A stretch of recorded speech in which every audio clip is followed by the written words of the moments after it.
we have sought to invite all those who can shed light on the different facets of this issue. Which is why it is regrettable that despite the assurances this committee has given, some key personalities have not taken the opportunity to air their side on the issues that have been raised. Mga kasama at mga kababayan, this committee does not want to be one-sided. And to avoid this, we have endeavored to hear all sides. As I have frequently reiterated, the integrity of this inquiry depends on obtaining all the facts and hearing all the perspectives.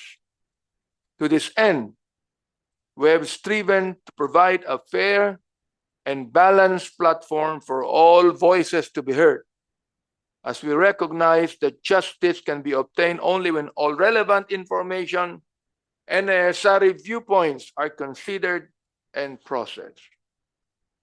I would like to answer the question of authority raised by Senator Bato de la Rosa, that this committee does not have any right to investigate.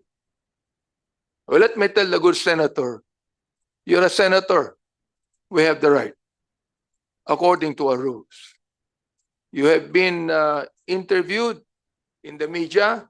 How I wish that you can be here and make clear to us, you know. In the past inquiries we have Colonel Espinido who admitted plainly that there were human rights violations during his time. And on that basis, Senator De La Rosa, being interviewed, also admitted. She admitted in public that there are human rights violations done during his time as Director General of the Philippine National Police. And he even caused that collateral damage. Now, you know, the killing of so many people to me is not just collateral damage. It could have been prevented